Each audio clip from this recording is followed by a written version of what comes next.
My name is Dodi Meyer. I'm a pediatrician. I work in primary care, but mostly now spend my time overseeing a large portfolio of community health programs at Columbia University and near Presbyterian. I'm here today to honor the memory of my father, Rabbi Marshall T. Meyer, and share a little bit about the work that I do on food insecurity and honestly how it relates to his legacy in my own life.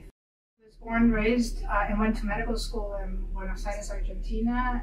My father, Rabbi Marshall T. Meyer, was a social activist, was a human rights activist, and he really did all this work from a very deep religious belief to answer to the question in the Bible, are we our brothers or sisters' keeper? And it was no question in his mind that the answer was an absolute yes.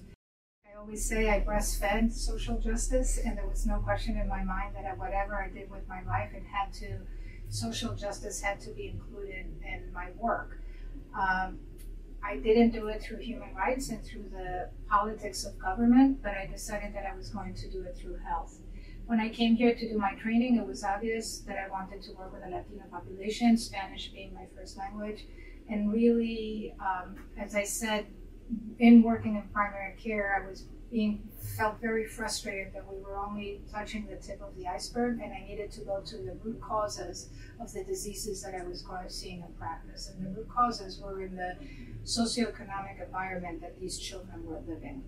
When I started practicing pediatrics, I really was taken aback by the big gap that existed between the large amount of science generated in a medical center like Columbia University near Presbyterian Hospital and how this message was being conveyed to the population we serve, with really not a very deep understanding of what their socioeconomic status was, what their lives were, what their cultural and health beliefs were, and how that advice could be congruent with people's lives. When my father came here to the United States and reinvigorated the Congregation B'nai Jeshurun, before he died, he was already talking about building an interfaith center in New York, truly believing that if we were going to tackle the issues that the city and the world were facing at that time, 30 years ago, his answer would be through dialogue and interfaith dialogue, communication, and activism.